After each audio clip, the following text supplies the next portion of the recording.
नमस्कार, मैं पवन बाली। इंडिया की फॉरेन पॉलिसी फेल हो गई है क्योंकि कुछ इंडिया के लोगों को लगता है कि इंडिया की फॉरेन पॉलिसी फेल होगी और वो काफ़ी जो है पत्रकार हैं, यूट्यूबर हैं, उनके फ़ैन फॉलोइंग बहुत ज़्यादा है और ये झूठ जो है लोगों तक पहुंचाने में उनको कामयाबी हासिल होती है। इस वीडियो में आज हम इंडिया की फॉरेन पॉलिसी पे बात करेंगे और हम ये जानेंगे कि इंडिया की फॉरेन पॉलिसी फेल हुई या पास हुई। मैं आपको लास्ट में बताऊंगा, लेकिन तब तक मुझे उम्मीद है आप लोग खुद ही बता देंगे। अभी जो लेटेस्ट मामला है उसी की बात करते हैं। इंडिया के डिफेंस मिनिस्टर एससीओ की कॉन्फ्रेंस में चाइना में गए 25 और 26 जून को।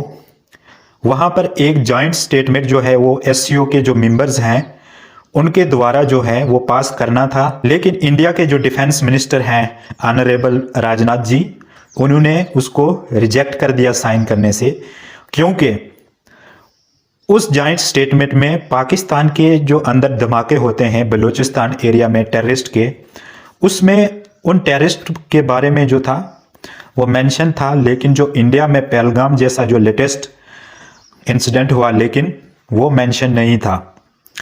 इसमें चाइना और पाकिस्तान की जो है वो पॉलिसी नज़र आती है इंडिया के खिलाफ।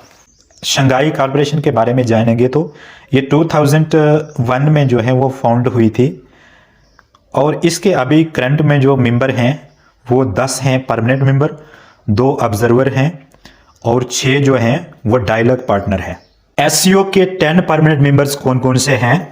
China, Russia, India, Pakistan, Iran, Belarus, Kazakhstan, Tajikistan, Kyrgyzstan, Uzbekistan और 2 ऑब्जर्वर हैं अफगानिस्तान और मंगोलिया। उसके बाद डायलॉग पार्टनर हैं आर्मीनिया, अजरबैजान, श्रीलंका, तुर्की।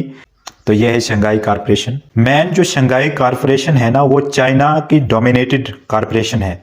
चाइना ने ही समझो इसको बनाया है।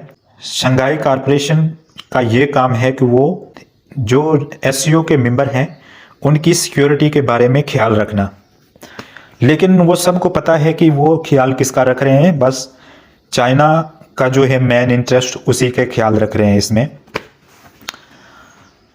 तो इंडिया में जैसे ही ये न्यूज़ आई कि इंडिया ने साइन नहीं किया और इंडिया में कुछ लोग जो हैं, कुछ मतलब मुट्ठी भर लोग, वो खड़े हो गए कि इंडिया की फॉरेन पॉलिसी फेल होगी। अरे भाई, एक इंसिडेंट से इंडिया की फॉरेन पॉलिसी फेल होती है?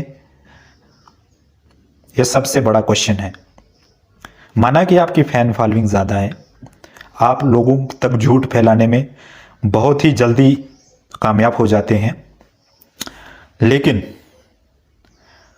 झूठ के जो कहते हैं कि पाँव नहीं होते और लंबे अरसे तक नहीं रह सकता, इसीलिए लोगों को जो अच्छी चीज़ें हैं वो भी दिखाएं।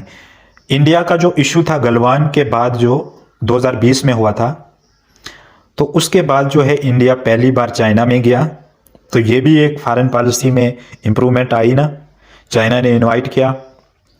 और दूसरा, इंडिया जो है कैलाश मानसरोवर के बारे में बात कर रहा है और बॉर्डर पे जो अभी इशू है वो थोड़ा धीरे धीरे जो है वो सॉल्व हो रहा है।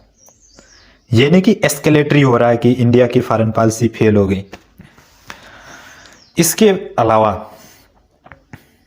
इसमें बहुत सारे लोगों का ये सवाल था कि रशिया ने भी हमारा साथ नहीं दिया। सबसे पहले मैं आपको ये बता दूं कि इंडिया की फॉरेन पॉलिसी क्या है, नॉन अलाइनमेंट मूवमेंट। इंडिया भी जो है वो किसी कंट्री का साथ नहीं देता। बाकी कंट्रियों का दुश्मन के साथ ना खड़ा होना भी हमारे लिए एक साथ है। जब रशिया यूक्रेन की जंग हुई, इंडिया ने खुलकर रशिया का साथ नहीं दिया। खुलकर अगर कहें तो रशिया का साथ नहीं दिया। इंडिया नॉन अलाइन रहा। बेशक तेल खरीदा, लेकिन तेल खरीदने का इंडिया ने दुनिया को यह बताया। बैकडोर डिप्लोमेसी हो सकती है, लेकिन अगर खुल के बताओगे तो इंडिया ने कई बार जो रशिया के फेवर में वोटिंग होती थी उससे अब्सटेन किया। इंडिया ने वोट ही नहीं दिया, भाग गया यूएनओ से। और चाइना ने जो है वो रशिया का खुल के साथ दिया। तो इस टाइम रशिया का साइलेंट होना, अभी रशिया यूक्रेन की जंग है, इंडिया के साथ खुलकर ना आना, ये रशिया की मजबूरी है। पहले तो उनके कंट्री के हालात काफ़ी ख़राब हैं, दूसरा जो है चाइना ने रशिया की काफ़ी मदद की है। चाइना ने डिप्लोमेटिक सपोर्ट जो है वो ओपन में दिया है, ओपन में वेस्ट को ललकारा है और कंधे के साथ कंधा मिलाकर रशिया के साथ खड़ा हुआ है, वेपन्स दिए हैं। इसीलिए जो शंघाई में उन्होंने जो एक मेमोरेंडम बनाया था, एक एग्रीमेंट बनाया था, एक स्टेटमेंट बनाई थी, उस पर कुछ ज़्यादा बोला नहीं। रशिया की मजबूरी है और आप लोगों की भी मजबूरी है, क्योंकि आप लोग इलेक्शन में जीत नहीं पाते, आप लोग सच बोल नहीं पाते। सभी की बात नहीं कर रहा, कुछ बातें तो जो हैं वो आप सच भी बोलते हैं, लेकिन ज़्यादातर आप लोग सच बोल नहीं पाते। प्रॉब्लम आप लोगों के साथ ये है। इंडिया की फॉरेन पॉलिसी अगर पीछे अपना रिकॉर्ड देखें हम, तो इसके मुकाबले में कहता हूँ काफ़ी बेहतर हुई है। प्राइम मिनिस्टर नरेंद्र मोदी को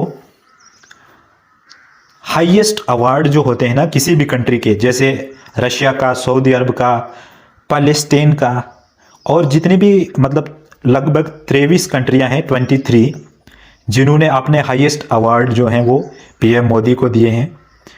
हमारे जो है अभी यूएसए के साथ जो रिलेशन है कुछ ज़्यादा ख़राब नहीं है, बैकडोर में जो है वो रिलेशन हमारे बढ़ रहे हैं। रशिया के साथ भी हमारे रिलेशन जो हैं वो अच्छे हो रहे हैं। जहाँ तक बात रही ऑपरेशन सिंदूर के टाइम, यूएसए का शांत रहना, चाइना का शांत रहना, चुप रहना, यानी इस्लामिक कंट्रियों का चुप रहना, सिवाय तुर्की और अजरबैजान के, खाली 2 कंट्रियां, दुनिया की कोई भी पावरफुल कंट्री इंडिया के अगेंस्ट नहीं थी ऑपरेशन सिंदूर के टाइम। तो ये क्या इंडिया की फॉरेन पॉलिसी नहीं है? आप लोगों को नहीं दिखता?